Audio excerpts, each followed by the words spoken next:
Assalamualaikum dan salam sejahtera. Pemimpin dari negara anggota ASEAN dan rakan strategik gagasan itu tiba siang tadi menjelang sidang kementerian ASEAN ke-46. Perbincangan awal Perdana Menteri Datuk Seri Anwar Ibrahim dengan beberapa pemimpin itu menjurus kepada inisiatif seperti projek Mega Grid Tenaga ASEAN yang menghubungkan kabel dasar laut dari Vietnam hingga ke Singapura. Segalanya bertujuan memantapkan kerjasama ekonomi antara negara ASEAN serta rakan dagang lain demi kemakmuran bersama. Antara yang tiba di Kuala Lumpur, Perdana Menteri Vietnam Pham Minh Chinh, beliau diberikan sambutan rasmi di Kompleks Perdana Putra. Chinh disambut Datuk Seri Anwar jam 2.30 petang sebelum memeriksa kawalan kehormat.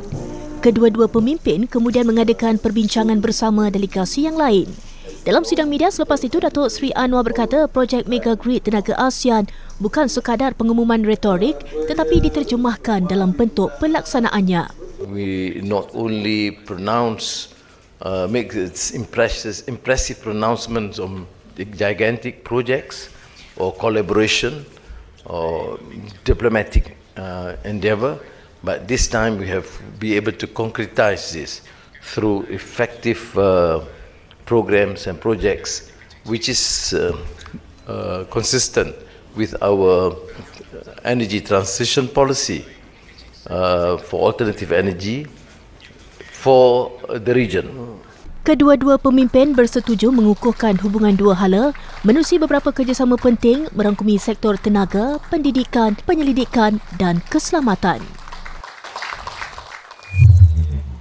Terdahulu dalam pertemuan dengan rakan sejawatnya dari Laos, Sonse Simpandon, Datuk Seri Anwar berkata kedua-dua negara bersetuju pembangunan fasa kedua projek grid kuasa ASEAN disegerakan. Projek yang menghubungkan Laos, Kemboja, Thailand, Malaysia dan Singapura itu adalah sebahagian inisiatif integrasi tenaga serantau. But as the first phase, it is Vietnam undersea cable to North Malaya. But I agree with Prime Minister Sonse Simpandon that we should fast track the second phase so that to benefit Laos, PDR, Cambodia and Thailand into Malaya and Singapore. Malaysia dan Laos juga bersetuju memperkukuh perdagangan antara mereka menerusi memorandum kerjasama antara Penang Port Sendirian Berhad dan Tanah Leng Dry Port. Sementara itu, ASEAN bercadang melantik utusan khas tetap untuk menangani isu Myanmar menggantikan sistem lantikan bergilir tahunan antara negara anggota. Menteri Luar Datuk Seri Mohamad Hassan berkata cadangan itu dipersetujui dalam mesyuarat Menteri Luar ASEAN hari ini bagi memperkukuh usaha kolektif menyelesaikan krisis negara itu. Beliau menegaskan krisis kemanusiaan di Myanmar bukan lagi bersifat dalaman. Kita bukannya nak mencampuri hal ehwal dalaman mereka, tetapi dia dah menjadi sebagai isu ASEAN. Jadi itu sebabnya sebagai negara dalam ASEAN kita bersetuju untuk kita pastikan isu Myanmar ini ditangani sebaik mungkin bersama-sama sebagai melalui ASEAN Mechanism. Tambahnya cadangan utusan khas tetap itu mendapat sokongan majoriti Menteri Luar ASEAN tanpa sebarang bantahan.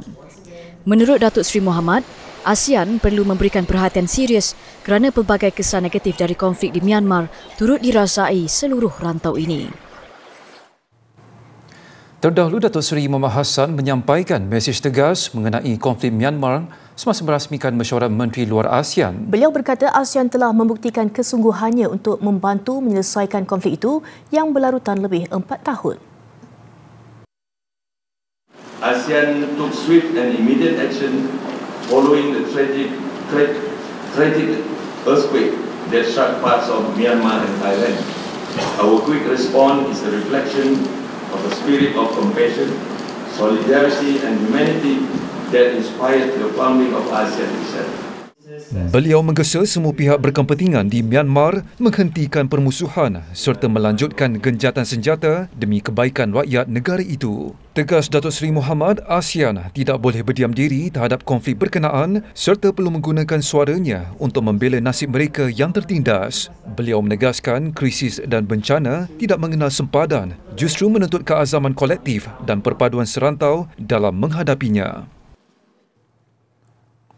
Sementara itu, Malaysia mencadangkan Timor Leste diterima sebagai anggota penuh ASEAN tahun ini walaupun negara itu masih dalam proses melengkapkan pematuhan instrumen undang-undang yang ditetapkan. Butirannya bersama Farah Nabila Wazir. Timor Leste have no issue also, as I mentioned just now, that Timor Leste have to work doubly hard for them to fulfill all the legal requirements, because much that we want to help them, but they have to help themselves also. There's so many legal instruments that have to fulfill, especially on economic sector pillars. About 66 legal instruments they have to fulfill. Tambahnya, satu unit Timor Leste telah diwujudkan untuk membantu negara itu memenuhi Pelan Hala 7 yang menyokong proses integrasi Timor Leste ke dalam ASEAN. Sebagai langkah tambahan, cadangan penubuhan pasukan petugas khas bagi Timor Leste turut diketengahkan. Negara anggota ASEAN kini sedang menjalankan prosedur undang-undang domestik masing-masing dengan sasaran untuk memuktamadkan Timor Leste sebagai ahli penuh dalam sidang kemuncak ASEAN ke-47 dan sidang kemuncak berkaitan pada Oktober 2025. Farah Nabila Wazir, TV3. Dalam pada itu, Timor Leste melahirkan keyakinan memenuhi segala keperluan untuk diterima sebagai anggota penuh ASEAN semasa kepengurusian Malaysia tahun ini. Menteri Luar Timor Leste, Benedito dos Santos Freitas memberitahu Buletin Utama pihaknya sedang berusaha keras memenuhi segala kriteria yang ditetapkan. Apa yang disampaikan oleh para menteri hubungan antarabangsa di negara-negara ASEAN ini bahawa boleh saja kita memenuhi, boleh juga menjadi anggota nanti secara gradual, secara bertahap bisa menyelesaikan yang masih belum dipenuhi.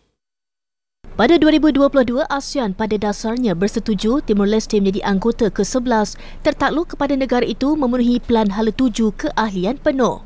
Ia merangkumi bidang politik dan keselamatan, ekonomi serta hubungan sosial dan budaya. Beliau mengiktiraf peranan penting Malaysia dalam membantu Timor Leste memenuhi prasyarat yang ditetapkan. Kami tidak lupa menyampaikan rasa terima kasih kepada pemerintah Malaysia yang dalam hal ini chairmanship banyak mendukung di Sekretariat ASEAN dengan secara finansial, secara dukungan kapasitas, dengan sumber-sumber yang bisa membantu kami Timor Leste untuk siap diri menjadi anggota ASEAN. Katanya Malaysia turut melatih lebih 300 pegawai Timor Leste untuk memainkan peranan berkesan apabila menyertai ASEAN. Dalam pada itu, Menteri-Menteri Ekonomi ASEAN memutamatkan rundingan 2 perjanjian penting untuk integrasi ekonomi dan memperkukuh rantaian bekalan. Ia merangkumi Perjanjian Perdagangan Bebas ASEAN-China 3.0 dan penyempurnaan naik taraf Perjanjian Perdagangan Barangan ASEAN. Menteri Pelaburan, Perdagangan dan Industri Datuk Seri Tengku Zafrul Abdul Aziz berkata kedua-dua perjanjian itu dijangka dimeterai semasa sidang ASEAN ke-47 Oktober depan di Kuala Lumpur. Pada mesyuarat hari ini, Menteri-Menteri Ekonomi ASEAN turut membincangkan isu tarif Amerika Syarikat. Discuss about the importance that we continue to have a dialogue with the United States, especially when it comes to engaging the current Trump administration. Datuk Seri Tengku Zafrul berkata demikian selepas mesyuarat ke-25 Jawatan Kuasa Penyelaras Komuniti Ekonomi ASEAN AECC. Mesyuarat turut membincangkan potensi mempertingkat perdagangan intra-ASEAN yang ketika ini hanya merangkumi 23% daripada jumlah keseluruhan ekspor rantau itu. Dalam pada itu, Perjanjian Perdagangan Bebas ASEAN-China itu wajar dinaik taraf untuk berdepan ketidaktentuan global. Setiausaha Agung ASEAN Dr. Kau Kim Hon berkata, sidang kemuncak ASEAN-China GCC Selasa ini dilihat sebagai sokongan terhadap sistem dagangan multilateral.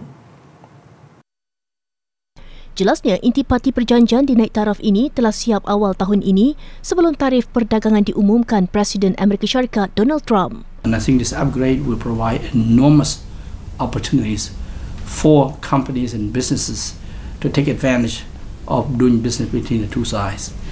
At the same time, of course, I think we want to see growing trade, investment, tourism, connectivity between ASEAN and China.